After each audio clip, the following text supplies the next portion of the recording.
세상에서 가장 유명한 프랑스 왕비인 그녀가 서민들을 조롱했다며 알려진 유명한 말이 있죠. 빵이 없으면 케이크를 먹으면 되잖아요. 이건 사실 그녀가 한 말이 아니라고 합니다. 단순히 철없는 왕비로 편안하게만 산 게 아닌 구실을 제대로 못했던 남편과의 슬픈 결혼 생활, 처형 직전까지 목숨을 던져가며 사랑해주었던 잘생긴 귀족, 그리고 처형당하던 순간에도 잃지 않았던 왕비의 품위. 알고 보면 삶이 드라마 그 자체였던 여자, 마리 앙투아네트의 사랑 이야기를 시작하겠습니다. 1755년 앙투아네트는 신성 로마 제국 황제와 오스트리아 제국의 여제 사이에서 15번째 딸 막내로 태어났습니다. 어린 시절부터 그녀는 똑똑하면서 예술적 기질과 애교를 타고난 데다 예쁘고 친절하기까지 해 누구에게나 사랑받으며 자랐습니다. 12살 때는 궁정음악회에 온 6살 난 모차르트가 넘어지자 일으켜주었고 즉석에서 피아노 연주로 청혼을 받기도 했죠. 음악신동 6살내기도 반할 만한 매력의 소유자. 하지만 그녀의 어머니는 어머니로서 자식의 행복이나 사랑보다는 황제로서 가족의 세력 확장에 더 신경을 썼죠. 그래서 정치에는 무관심했던 밝은 순수소녀 앙투아네트는 1770년 15살에 루이 16세로 알려진 프랑스 왕세자에게 시집을 가게 됩니다. 정략결혼으로요. 그리고 아름답다고 소문난 베르사유 궁전에서 살게 되죠. 비록 정략결혼이었지만 베르사유 궁전에서 왕자님과 살게 된 앙투아네트는 기대했던 첫날 밤 아무 일도 일어나지 않았습니다.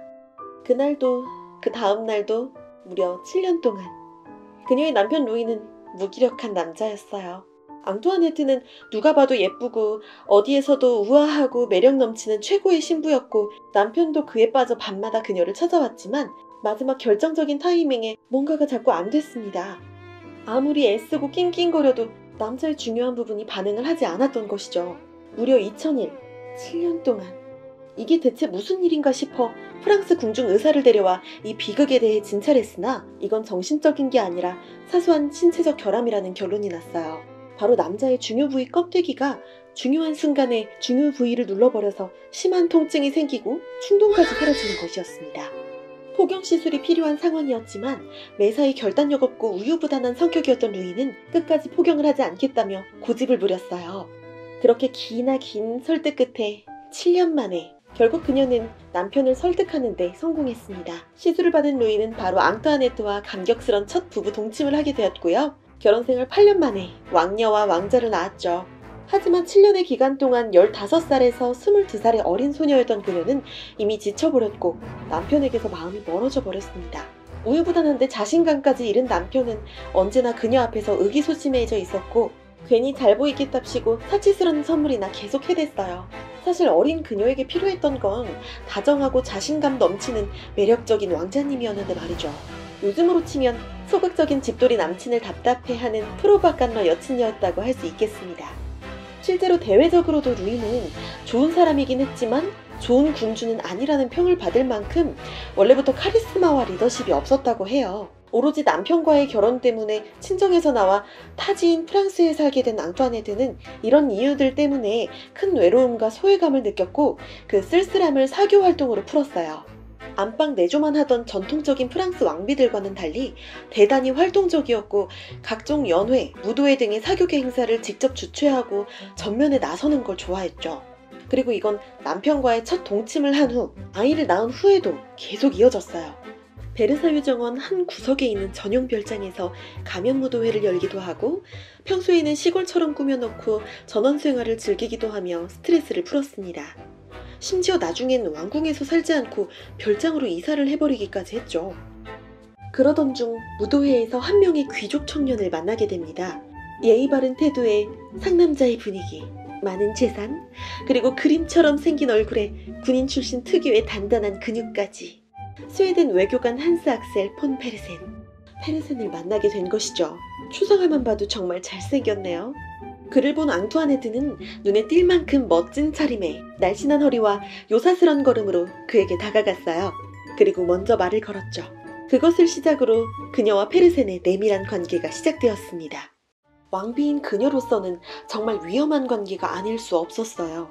궁중에서는 보는 눈이 많기 때문에 조심해야 했죠. 하지만 멈출 수는 없었습니다.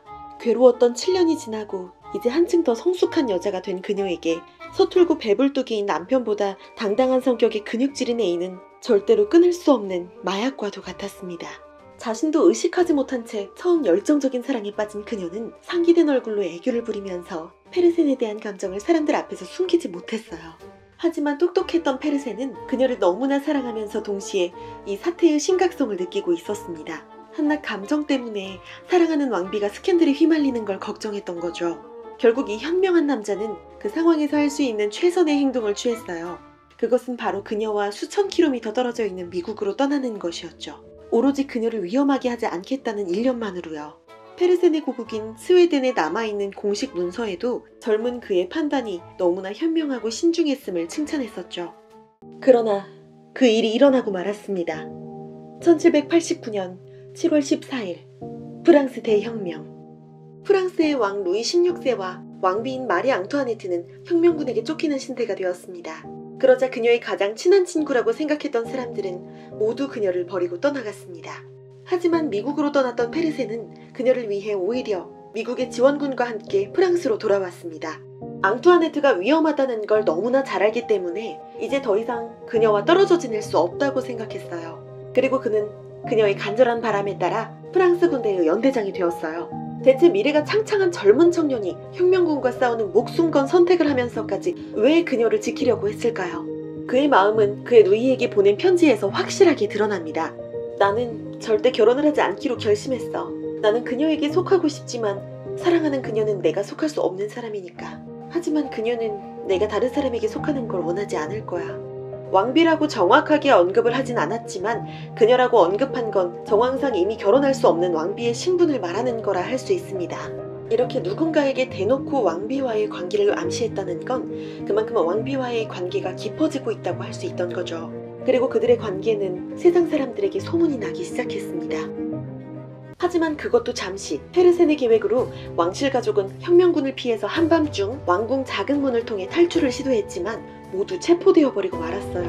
일부 사람들은 페르센의 탈출 계획은 좋았지만 왕실 가족의 탈출을 위해 짐을 최소화하지 않고 화려한 마차에 짐을 가득 싣고 느리게 움직이다 잡혔다고 말하기도 합니다. 결국 왕인 루이 16세는 단두대에서 처형당하고 말았죠. 그리고 왕비 앙투아네트도 그 후 혁명 재판에서 사형 선고를 받았고 다음날 콩코드 광장에서 공개 처형을 당하고 말았어요.